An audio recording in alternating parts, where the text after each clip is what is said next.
Сәлем қыздар, сіздермен бірге ақ сәуле. Бүгінгі видеода осындай кішкентай бүлдіршіндерге арналған кардиган тоқимыз. Тоқу үшін Alize Lanagold Maxi жібін қолданамыз. Құрамы 25% жүн, 75% акрил. Метражы 100 грамм 100 метрге. Шамамен 2 моток кетеді. Және де 6-7 нөмірлі біз қажет. Кардиган 6 және 12 ай аралығындағы балаларға арналған. Өлшемі фотодағыдай.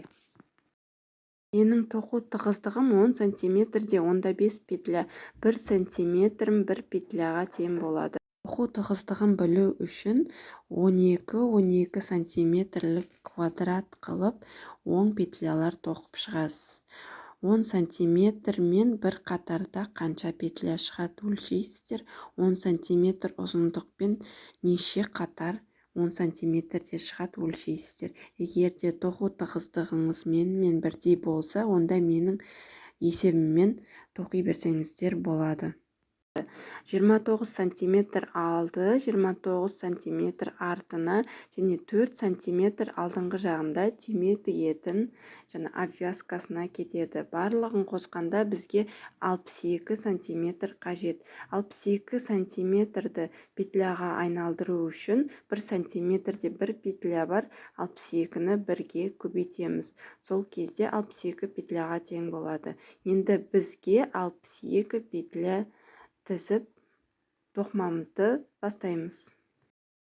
Достар, егер де осындай кардиганды басқа да өлшемдерге тоқығыңыз келсе, онда менің Дара Орал деген инстаграм парақшама тіркеліп, директке плюс деп жазып жіберіңіздер. Сіздерге барлық размерлердің өлшемі бар кестені жіберемін. Ең алдымен бірде-бір резинкасын тоқимыз. Ол үшін біз бір размерге кіші нөмірлі бізбен, мен 6 нөмірлі бізді қолдандым. 6 нөмірлі бізге 62 петля тіземіз. Енді әрі қарай резинкамды тоқимын. Қазір бірінші петлямыз кромочный, оны алып тастаймыз. Әрдайым осылай алып тастап отырамыз. Екінші петлямыз изнаночный петля, яғни теріс тоқимыз. Одан кейінгі петля оң. Одан кейінгі петля теріс. Осылай қатардың соңына дейін оң теріс қылып тоқып шығасыздар. Мінекей, менде соңғы 2 петля қалды. Оң және кромочный последний петля теріс. Алдыңғы стенкадан бабушкин способпен теріс қылып аяқтайсыздар. Енді екінші қатарымызды бастаймыз. Мұнда бірінші кромочный петлямызды әрдайым шешіп отырамыз қатарды бастағанда. Және де екінші петлямыз теріс, оң. Осылай қатардың соңына дейін оң теріс қып тоқисыздар. Қазір екінші қатарды тоқып жатырмыз. Осыдан кейін тағы 5 қатар тоқисыздар. Резинка қатарының саны 7 болу керек. Достар, мінекей, мен 7 қатар бірде-бір резинкамды тоқып болдым. Енді әрі қарай оң петлялармен тоқимын. Бірінші кромочный петлямды шешемін. Теріс петляға да оң қылып тоқимын, оң петляға да оң қылып тоқимын. Осындай әдіспен барлық петляны қатардың соңына дейін оң петлялармен тоқып шығасыздар. Соңғы 2 петля қалды. Оң қылып тоқимын. Және де ең соңғы петля кромочный. Осындай әдіспен теріс қылып тоқимын. Әрі қарай екінші қатарды теріс қылып тоқимыз. Бірінші кромочный петляны шешеміз. Екінші петлядан бастап барлық петлялар теріс тоқылады. Қатардың соңына дейін теріс қылып тоқып шығасыздар. Так, менде соңғы 2 петля қалды. Барлығын теріс қылып аяқтаймын. Соңғы кромочный бабушкин әдіспен алдыңғы стенкіден теріс болып тоқылып аяқталады. Енді үшінші қатарымызды тоқып бастаймыз. Үшінші қатар оң петлялармен тоқылады. бірінші кромочный петлямызды шешеміз және әрі қарай барлық петлялар оң болып тоқылады. Енді біз әрі қарай осылай 24 қатар тоқуымыз керек. 2 қатарымызды тоқып аяқтадық. 3-ші қатарды тоқып жатырмыз. Енді қалғаны 22 қатар, осы 3-ші қатармен қосқанда өз беттеріңізше тоқып шығасыздар. Достар, мен 24 қатар тоқып болдым. Енді әрі қарай екі жанынан убавкілер, қысқартулар жасап бастаймыз. Міне, мына бірінші шеті, бірінші кромочный петлямызды шешеміз. Әрдайым шешіп отырамыз. Енді екінші, үшінші петляны бірге қосып тоқып жіберуіміз керек. Артқы стенкілерінен бізді өткіземін.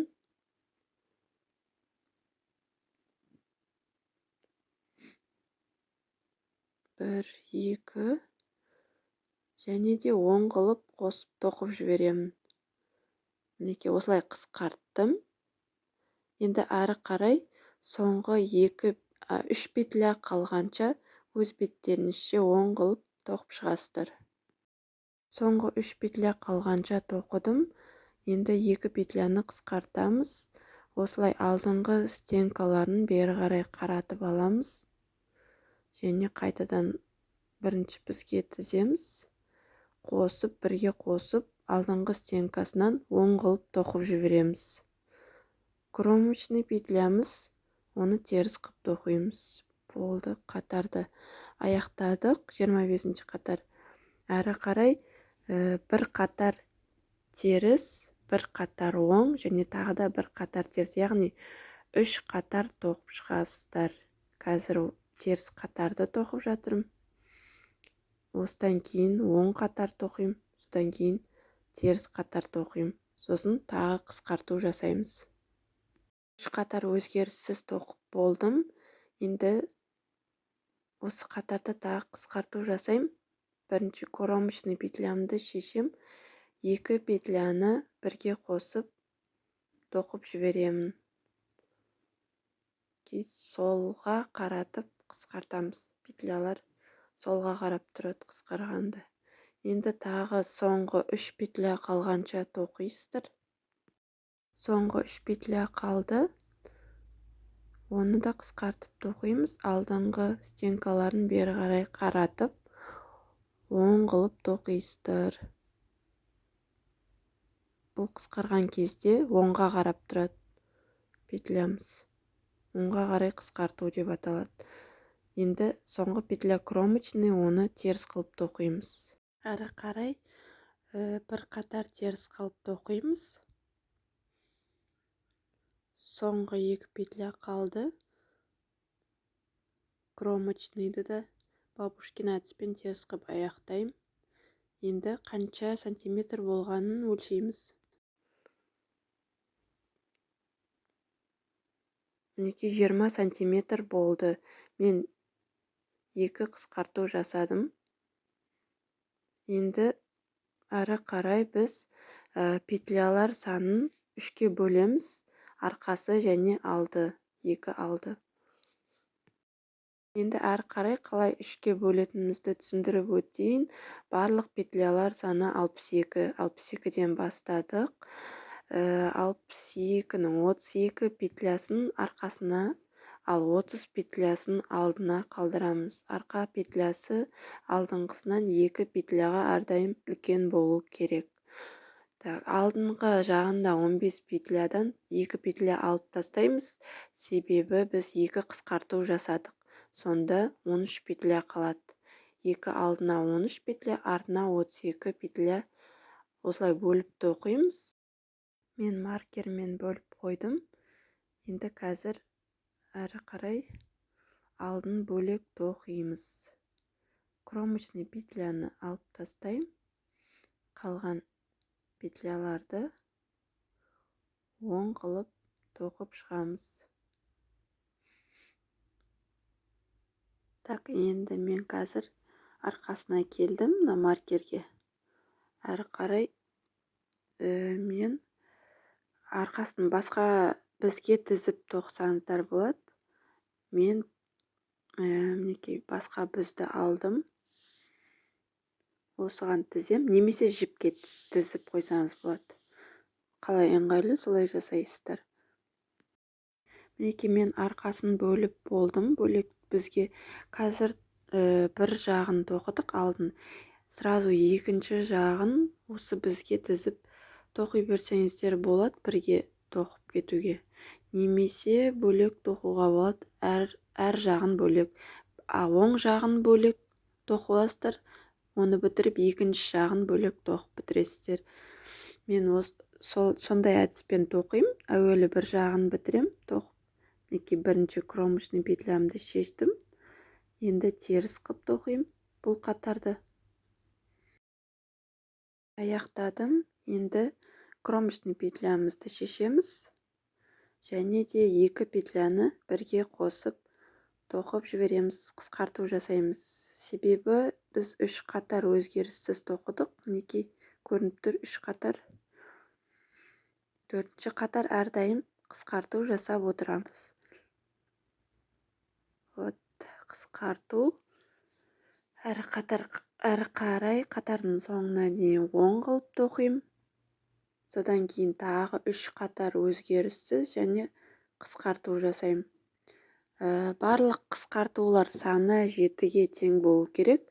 Біз 3 қысқарту жасадық. Қазіргі жасап атқанымыз 3-ші қысқарту. Тағы 4 қысқарту жасайсыздар. Өз беттерінізше арасына 3 қатар өзгеріссіз тастап. Достар, мен 7 қысқарту жасадым. Міне соңғы қысқартуым. Оның үстінен тағы бір қатар оң қылып тоқып шықтым. Енді әрі қарай қатарды жабамыз. Бірінші кромочный петляны шешіп, келесі петляны оң қылып тоқимын. Оның үстінен кромочный петляны өткізіп жіберем. Келесі петляларды да дәл солай қылып тоқып жабамын. Оң қылып тоқимын да үстінен алдыңғы петляны өткізіп жіберем. Және де тоқыған кезде петляларды қатты тартпаңыздар.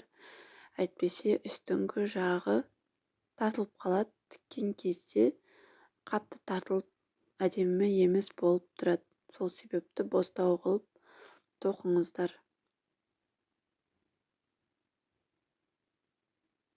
Соңғы кромочный петля кромочный болып теріс болып тоқыла береді. Так, менде кромочный петлям айналып кеткен. Сол себепті дұрыстап қойдым. Енді осылайша жіпті ұзын қылып шығарып аласыздар, тігуге ыңғайлы болу үшін. Қайшымен қырқып тастайсыздар. Достар, мен екінші жағын да тоқып біттім. Екі жағын тоқыдым. Екеуінің қысқартуы екі түрлі және екі жақта. Енді арқасын тоқимыз. Арқасын тоқу үшін біз қазір жіп жалғаймыз. Бірінші кромочный петляны шешіп тастаймыз. Екінші петлядан бастап жіпті жалғап тоқып кетеміз әрі қарай. Барлық қатарлар саны 21 қатар. 22-ші қатар ол үстін жабамыз. Үстін жабатын қатар 22-ші қатар. Өз беттерінше 22 қатар тоқып шығасыздар. Достар, мен арқасын тоқып болдым. Енді әрі қарай иықтарын қосып тігетін боламыз. Ол үшін біз тоқыманы теріс жағынан тоқимыз. Осылай айналдырып аламыз. Және де жіпті инеден өткіздім. Көзі үлкен инеден. Әрі қарай қосып тоқимыз. Мынау косичка. Сол өрімдердің үстінен инені өткізіп тігемін. Жанына біз қолтығына қалдыратын жеріміз қай жерге тігу білу үшін осы косичканы санап алайық. Әуелі қолтықта 12 косичка болу керек. Менде мына 12-ші косичка. Бір алдыға қарап тұрады косичкасы. Слай санап аласыздар. 12 косичка қалдырдым. Қолтыққа қолын тоқуға. Екі жағынан да 12 косичка қалды. Енді мынау шеткі косичкадан өткіземіз. Және астыңғы жағындағы косичкадан осылай өткізесіздер. Жіпті қаттырақ тартасыз. Енді келесі өрімнен және де астыңғы жақтағы келесі өрімнен осылай өткізем. Жіпті тартам. Осындай болады. Тіккен кезде. Алдынан қарағанда осындай болып көрінеді. Әрі қарай келесі косичкаға саласыздар инені, сосын астыңғы жақтағы косичкаға. Осындай әдіспен тігіп шығасыздар. Қазір бір иығын тігем. Одан кейін келесі иығында дәл осылай тігесіздер. Так, мен тігіп болдым. Енді осылай жіптерді байлай салам, түйіндей салам. Қазір енді екінші иығын тігем. Осындай болып тұрады. Тіккен кезде ешқандай шов жоқ. Балаға батпайды иығы. Алдыңғы жағынан осындай болып көрінеді. Достар, мен екі иығын тігіп болдым. Енді қазір қолын тоқимыз. Ол үшін кромочный петлялардан, осылай косичкалерден қазір петля көтереміз. Так, бірінші кромочный. Бір петля көтерем. Ілмекпен жасаймыз. Міндетті түрде бізбен ыңғайсыз. Екінші кромочный. Үшеу. Төртеу. Бесіншісі. Енді прибавка жасаймыз. Екі үлкен косичканың ортасында тесік бар. Сол тесіктен тағы жіпті алып көтереміз. Тағы 5 косичкадан жіпті көтереміз. Төртеу. Бесінші косичка. Енді прибавка екі үлкен петляның ортасынан өткіземіз. Ілмекті. И жіпті алып шығамыз. Әрі қарай келесі үлкен косичкадан біреу, бір петля шығарамыз. Так, ыңғайсыздау мына жерде. Біреу, ортасындағы тігістен екінші петля шығарамыз. Келесі жаққа өтеміз тігістен кейінгі. Одан үшінші петля шығардық. Төртінші петля. Және бесінші петлямыз. Әрі қарай. Мен қазір прибавканы жасауым керек. Екі үлкен петляның ортасынан бір петля шығардым. Енді осының бәрін бізге тіземіз.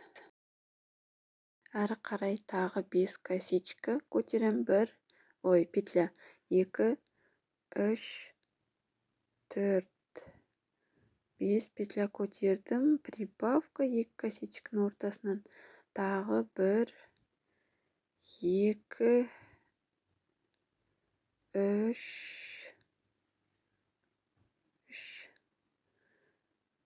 Так.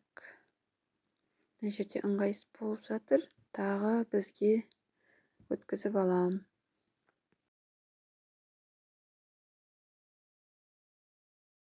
Енді мына 2 петля тұр.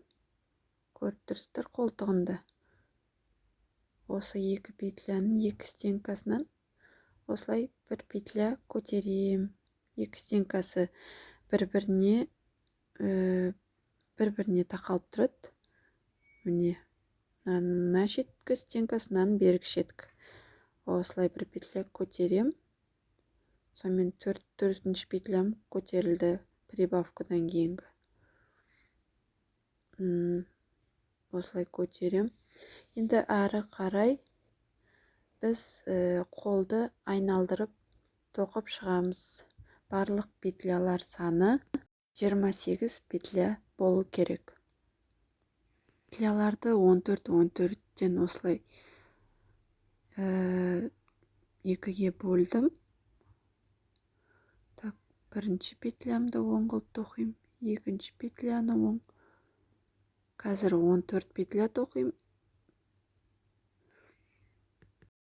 Енді екінші жағын тоже 14 петля оң қылып тоқим. Осындай бізбен тоқуға ыңғайлы болу үшін осылай екіге бөліп аласыздар. Ортасында бізін осылай созып шығарып аласыздар да. Екінші жағын тоқисыздар. Тоже 14 петля.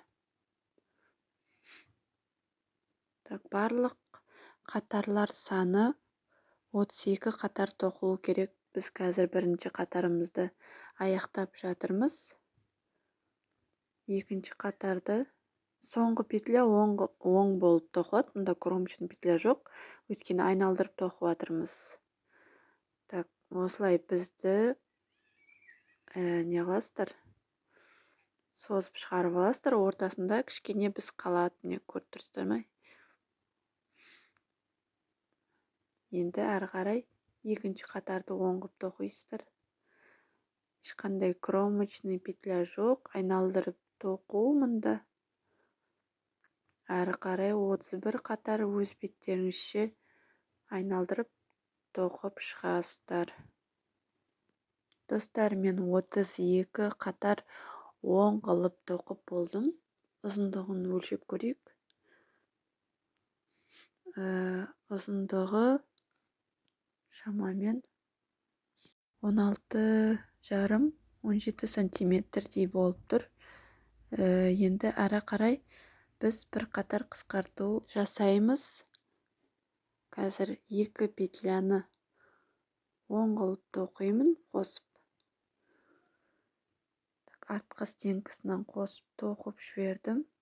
Оң петля, бір петляны оң қылып тоқимыз, екі петляны қосып тоқимыз. Бір петля оң. Осылай қатардың соңына дейін убавка бір петля, убавка бір петля тоқып шығасыздар. Мінекей, мен қысқарту қатарын аяқтап болдым. Енді келесі қатар өзгеріссіз оң қылып тоқып шығасыздар қатардың соңына дейін. Мен қатарымды аяқтадым. Әрі қарай бір оң, бір теріс қылып резинка тоқисыздар. 9 қатар. 9 қатар тоқып болдым резинканы. Енді қатарымызды жабамыз. Ол үшін қазір бірінші петлям мен оң қылып тоқим. Келесі петлям теріс қылып тоқим. Бір петлядан екінші петляны өткізіп жіберем. Тағы оң қылып тоқим. Теріс, бір петлядан екінші петлямды өткізіп жіберем. Теріс тоқим. Теріс петлядан оң петляны өткізіп жіберем. Осылай әрбір петляны тоқып, бірінің үстінен бірін өткізіп жіберіп, петляларды жабамыз. Мен қолын тоқып болдым. Енді жіпті қырқып алып тастайым. Әрі қарай қазір инеден өткізем. Көзі үлкен инеден. Төбесіндегі өрім, ең бірінші өрім. Осы өрімнің астынан жіпті өткізем. Және де ең соңғы тоқыған петля. Мінекей, осының ортасынан жіпті өткізіп жіберем. Осылайша біз қатарымызды аяқтаймыз. Әрі қарай жіпті ішіне қарай өткізіп жібересіздер. Жіптің ұшын қазір қалай тығып қоюға болады, соны көрсетем. Міне, мынау өрімнің ішкі жағынан осылай жіпті өткізесіздер. Ортасынан сыртқа қарай, видеода көріп отқандай, ортасынан сыртына осылай өткізіп жіберуге болады. Так, инені шығарамын. Тартып. Вот. Енді біздің жібіміз көрінбейді. Екі жағынан да білінбейді. Мінекей. Әрі қарай жіптің ұшын және артық жіптерді өз беттеріңізше тығып қоясыздар. Мен екінші қолында тоқып болдым. Енді әрі қарай өлшеп көрейін. Ұзындығы шамамен 11-5-12 сантиметр аралығында шықты. Енді әрі қарай біз алдыңғы жағын тоқитын боламыз. Қазір обвязка жасаймыз. Шетіне бірінші кромочный петлям. Өрімі бері қарай қарап тұру керек. Ар жаққа емес, бер жаққа. Содан бір петля көтердім. Екінші өрімнен бір петля көтердім. Және екеуінің ортасында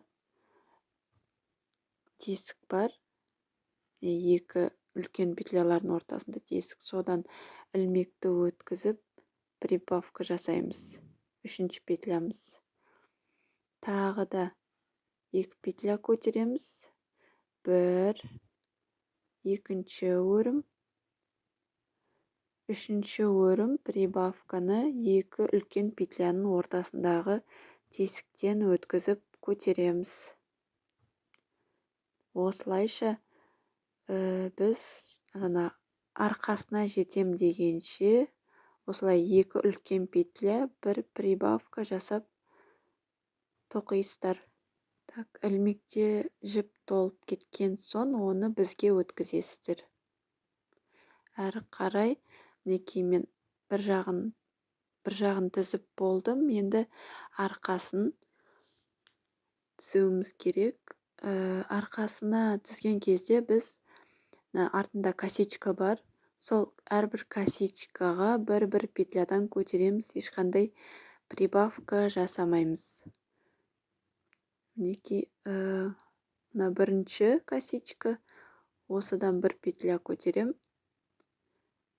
Және де қалған косичкілерден де дәл осылай бір петлядан көтеріп шығам. Мен екінші жағына жеттім. Енді ілмектегі петляларды бізге тіземін. Енді екінші жағынан да екі үлкен петлядан көтерем петля және прибавка екі петляның ортасынан көтерем. Екі үлкен петля, прибавка ортасынан. Осылай соңғы қатарға дейін петлялар көтеріп шығасыздар. Мен резинкасы бар жерге дейін жеттім. Әрі қарай резинкаға петля көтерем. Мұнда өрімдері ішкі жағында, алдыңғы жағында өрім бүтін боп тұр.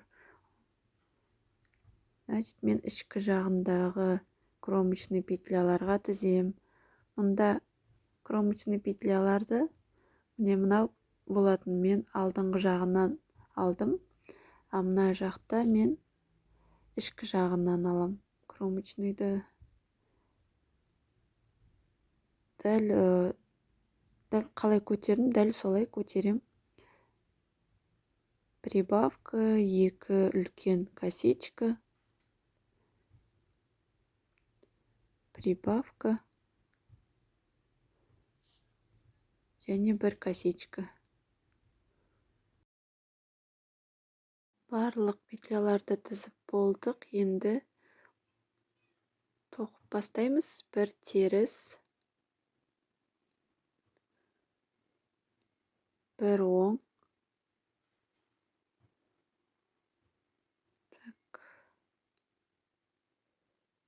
1 теріс, 1 оң,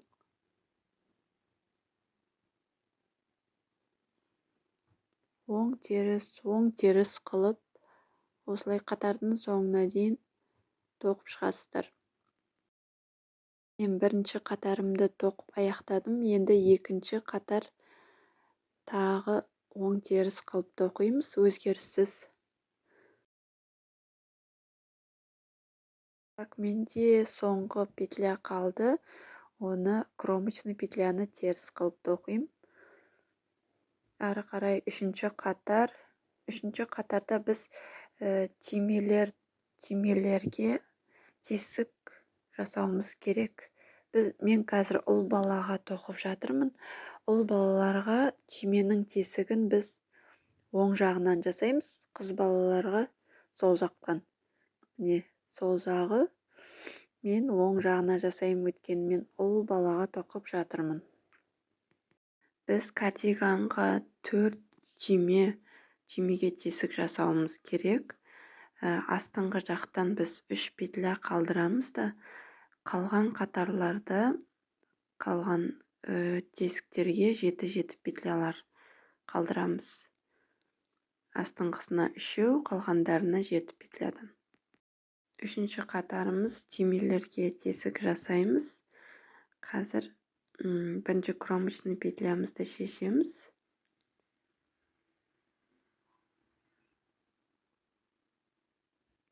Ары қарай оң теріс петля тоқим, яғни астынан 3 петля қалдырамыз.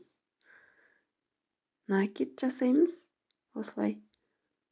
Және де 2 петляны бірге қосып тоқып жібереміз.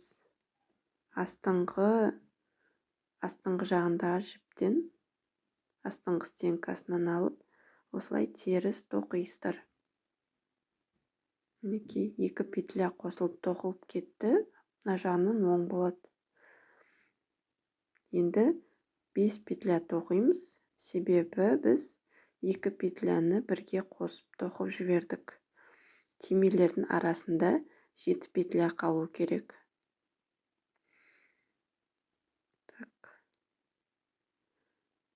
5 петля тоқыдым. Енді накид. Тағы мына біздің последний петлямыз оң болып аяқталған соң, келесі накидтен кейінгі петляда оң болады. Осылай бірге тоқисыздар, артқы стенкасынан оң қылып. Енді ары қарай тағы 5 петля тоқисыздар. Себебі 2 петляны қосып тоқып жібердіңіз. Барлығын қосқанда 7 петля түймелердің арасында. Накид. Келесі тесікті тоқимыз. Теріс қып, себебі оның алдыңғы петлясы теріс болды. Осылай астыңғы стенкасынан изнаночный қылып теріс қып тоқисыздар. Енді ары қарай тағы 5 петля тоқимыз.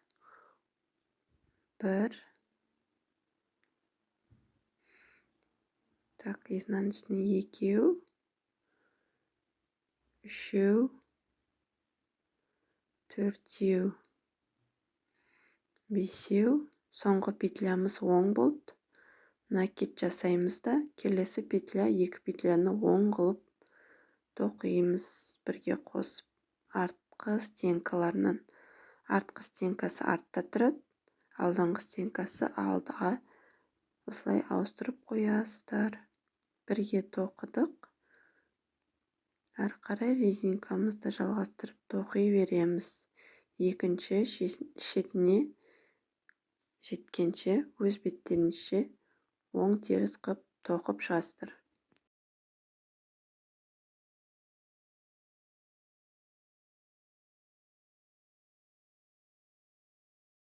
Төртінші қатарымызды тоже оң теріс қылып, ешбір өзгеріссіз тоқып шығасыздар.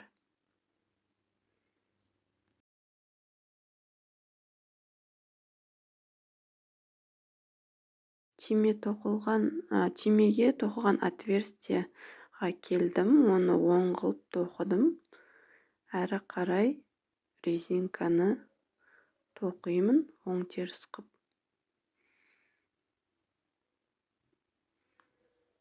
Теріс, оң.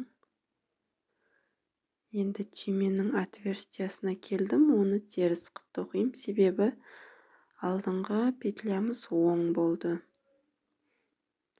Оң теріс қып, осылай сурет бойынша қалай тұр, солай тоқисыздар. Так, мұнда теріс. Енді отверстияны оң қып тоқимыз. Теріс, оң, теріс, оң, теріс. Соңғы отверстие қазір. Теріс, оң. Қатарымыз аяқталды почти. Кромочный петля. Оны изнаночный қылып аяқтаймыз.